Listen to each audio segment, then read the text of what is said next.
And now, Thamro.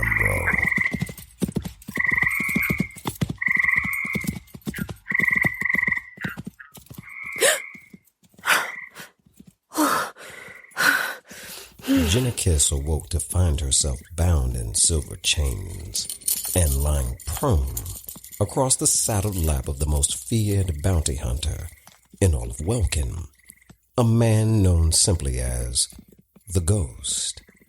We begin here. This is the spell of the angry mage. Cast it slow to cage your foe. Jenna watched as the silver chains on her wrists prevented her spell from working. The Ghost simply looked down at her and shook his head. Can't blame a girl for trying, right? I gotta admit, I thought you'd be taller.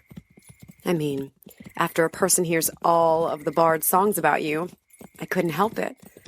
Have you heard the one that Billsby the Bard sings about you called Flush Them All to Death?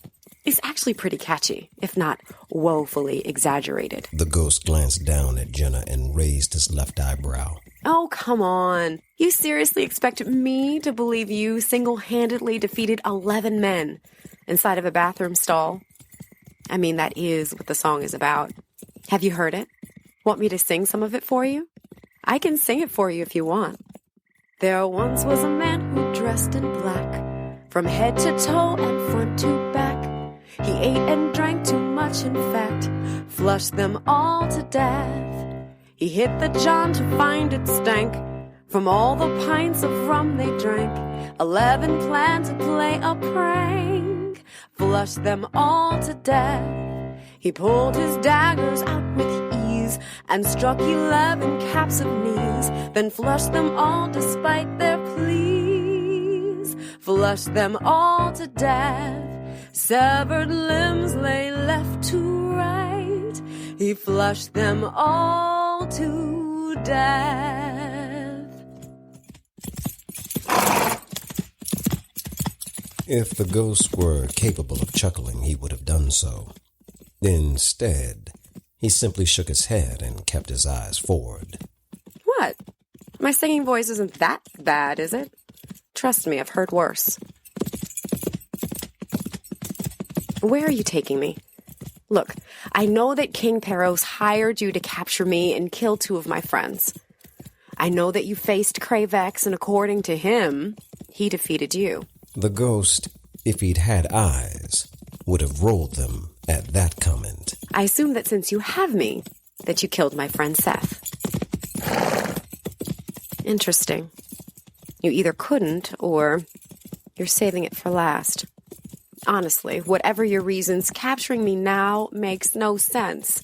Peros died during the Battle of the Order of the Dragon, in case you missed that little fun fact.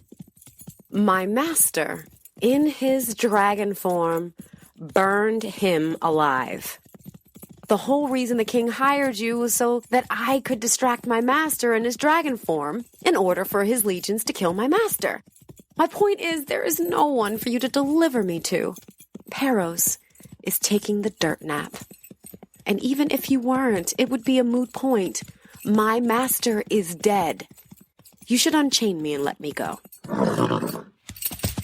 At this point, the Ghost stopped his horse and dismounted. Jenna looked around and tried to figure out exactly where they were. The Ghost collected her and placed her gently on her shackled feet before sprinkling dust over his horse. Watching it vanish shortly thereafter. Watch it. I'm delicate. Magic dust, eh? Haven't seen that in some time. You are full of surprises. I don't know where we are, but I can sense the evil in this place. There are forces here that are making even me nervous. And I cast spells on dead things. Think about that. The Ghost ignored Jenna, instead going into his backpack and removing several candles, placing them strategically on the ground. He then drew several symbols in the dirt with one of his daggers. Once he completed the drawing, the candles illuminated of their own accord. Fear began wrapping itself around Jenna like a blanket as the winds began to stir, After several moments, the image of a woman appeared within the circle and the candles snuffed themselves out.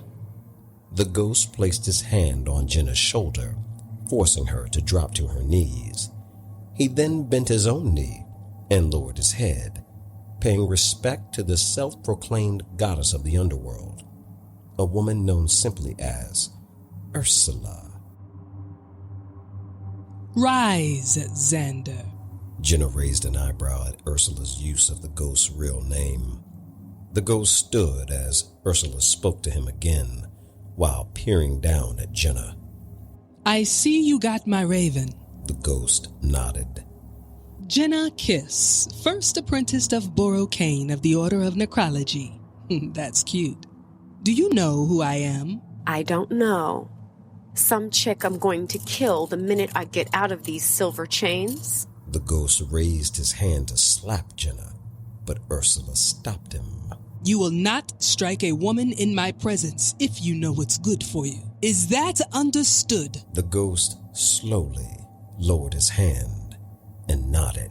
Admittedly, it is debatable how much of a woman she actually is. But I digress. I am Ursula, the goddess and overseer of the mouth of ninth hell. You say that as though I should tremble. The wise generally do. It matters little. You won't be alive long enough for it to be of any real consequence. You are simply a pawn in a game far too large for one so insignificant. If I were so insignificant, then you would have killed me already. You wouldn't have sent a raven to the most feared bounty hunter in all of Welkin to hand-deliver me to you. He came to the royal city and abducted me in my sleep. He could have killed me there. But given the fact that we are out here in the middle of nowhere, and given the fact that my necromancer blood is literally crawling, I can only assume he had to bring me to this exact spot. I may not be a goddess, but I'm not an idiot. Where are we?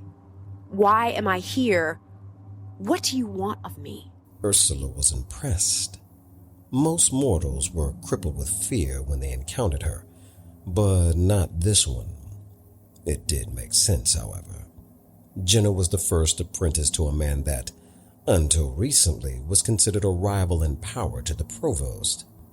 As a necromancer, Jenna would have been used to seeing a myriad of unnatural things over her lifetime, so it was not out of the realm of possibility to assume that she had encountered the gods, perhaps even demonic ones, such as herself. She decided to dispense with the Socratic method and put her cards on the table. You, my dear, are bait for your friend Thamro. You will be the reason he dies. I have ambitions that cannot be achieved with the two of you meddling. I am bringing you into my realm to draw him here, where he will be the most vulnerable. He will come to the 9 to retrieve you, and when he does, I will destroy him. Why not destroy him now? He's in Finn, in bed, completely comatose. I know Ghosty here saw Seth when he kidnapped me in my sleep. Real manly move there, by the way. The ghost glared at Jenna. What's stopping you from killing him right now? It's because you can't, isn't it? You fear that sword of his, don't you? Ursula ignored Jenna and spoke to the ghost. You've done well, Xander. I give you my word that Thamro will be dealt with in due time. I know what he did to your wife, and that he also removed your tongue. I know you want revenge for these things, but as I mentioned in my raven to you, your wife lives. Jenna's eyes grew wide at learning the reason why the ghost did not speak, but even more so at what Seth had allegedly done to him and his wife. Upon hearing the news about his wife, the ghost began sobbing. Go to the town of the Twin Swords in Upper Centurion. There you should seek out a man they call 1,000 years, as he is rumored to have lived that long. He is a monk that practices the way of the Widowmaker, so be careful. Your wife has been staying with him and his fellow monks. I warn you, she will have no memory of you. The ghost nodded, but then looked back at Ursula, and though he spoke no words, She seemed to be able to understand him as if he were speaking. I do not know how she is alive. Is it not enough that she is? I offered you information of her whereabouts in exchange for the necromancer. I have paid you. Now finish her that I might collect her soul.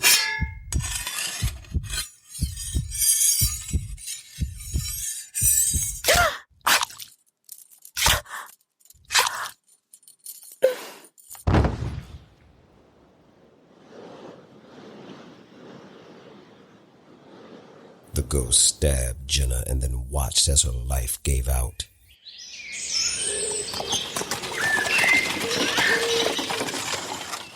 Meanwhile, Queen Marlena Peros arrived in the city of Gath, where her brother-in-law, the Earl of Gath, was the governor. Her heart raced as her mind flooded with memories of their past love, a love that, sadly, was never allowed to blossom. Marriages in Welkin, particularly the marriages of princes destined to become kings, are often arranged. Marlena was the daughter of King Hrothgar Kasim of the Killian Isles, a once powerful land heavily fortified in the eastern seas of Welkin. The time of the ravages had decimated it, due in large part to the formation of its sole export, ice lava. Unlike typical volcanic lava, ice lava was born out of the battles that took place there between the blood mages who reigned in power during that era in Welkin history. Ice lava, therefore, was a mockery, a bastardization of the glaciers that formed in Killian via natural causes. No one knows what spells caused the glaciers to erupt with lava, just that every few hundred years they now did, and that ice lava had many practical uses. It could both cool and heat homes as large as palaces, never needing to be replaced, provided one could survive the process of actually extracting it.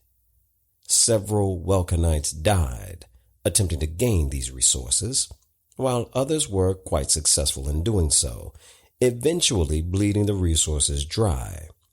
But that was not before King Hrothgar Kasim built an empire on the backs of the extraction of ice lava and the subsequent exporting of it.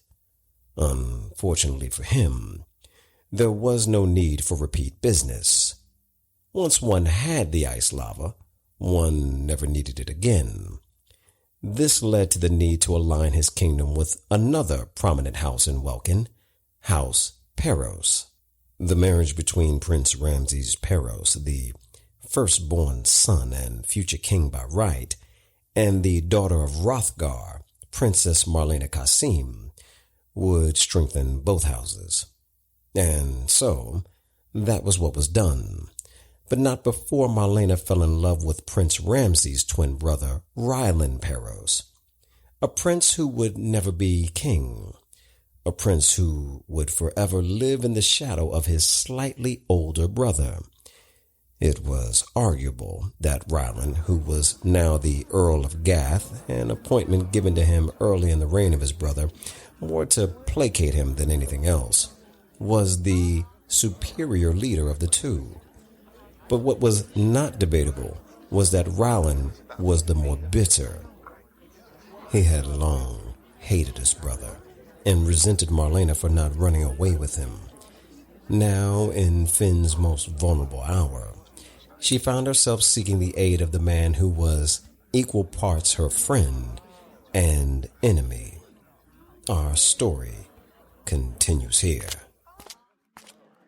Your Grace, may I present Queen Marlena Peros of Finn? I was wondering when you might show up at my door, Marlena. Things must be rather desperate in Finn. My husband is dead, and I'm using farmers as soldiers. We're a bit past desperate, Rylan. May I call you Rylan? Rylan is reserved for my friends. You haven't called me anything since your marriage to my brother, so Earl or Your Grace will do. Are we really doing this? Here in the palace, in front of all your advisors? Anything you say to me can be said in front of them. I can actually trust them. Ah, okay. So then we are being this petty. And by we, I mean you. You have no idea the amount of pressure I was under to marry your brother. Don't do that. Don't you dare do that. Do what, Rylan? Tell the truth? Throw my brother and your supposed pressure in my face. You and I were in love, Marlena. You loved me. For once, I had something that wasn't his. And instead of choosing me, you chose him. You seriously need to get over yourself. I did what I had to do. I didn't love Ramses the way I loved you. That's true. You don't think I wondered about you the entire time he and I were married? Ramses is dead, and he has no heir. Did it ever occur to you why? The Earl fell silent at this revelation, as did everyone within earshot of it in the palace. I did what my father requested of me to save House Qasim. We were going broke and needed to align with House Peros. Marriages build alliances. You know how this works, Rylan. Ramses was like a brother to me. Then we have something in common. He was like a brother to me as well. What is it you want? I don't have all day. You know what I want. Finn is a shell of its former self since the dragon and that cult of terrorists attacked us. I'd like Gath to assist us. Fortify our army for a time so that I can put our farmers back to work and help recruit and train our new legions. And why would I do that? Well, I could command you to if I chose. I am your queen. You cannot command me to do anything any more than I could command the suns to rise or set. Besides, any city that has the almighty Thamro as its protector should be fine. You know of him? Even here in Gath? A single man takes on a dragon and lives to tell the tale. Of course we know of it. There isn't a town within 100 miles of Finn that does not. So you don't need me or my resources, Marlena. Let your talented new warrior protect you. And if that doesn't work, talk to the charred bones of my dead brother. Perhaps he will have an answer for you from the 9 hells. Upon hearing this insult, the queen began walking up the stairs to the throne, but was stopped by the Earl's guards. I will not forget this insult, or this insubordination. Good. It's high time I lived rent-free in your mind for a change, as opposed to you living in mine. Guards, escort the queen to the outskirts of town and make sure she does not return. The Gath guards did as commanded, escorting Queen Marlena from the palace. When she was gone, the Earl looked to his advisors. How quickly can we lay siege to Finn? Your Grace, do you think that's the wisest course of action? I don't believe I asked for your opinion just now. Apologies, Highness, of course. We can begin preparations immediately and be at the Finn borders with a full detachment within 72 hours. Do it. Highness, the surrounding regions may see this differently. It may generate sympathy for Finn.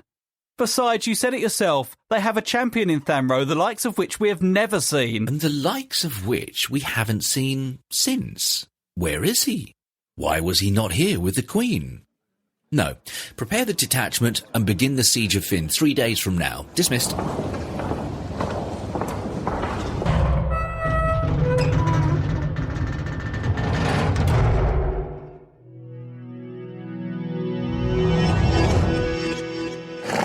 So, how'd I do? That was so good. I am so proud of you. You sounded so regal and yet so jaded and hurt by the Queen. I cried a little. Seriously. More importantly, you ordered the siege of Finn. 3 days from now, the Gathian forces will descend on the royal city, and the first of our wars will ensue. You'll never get away with this.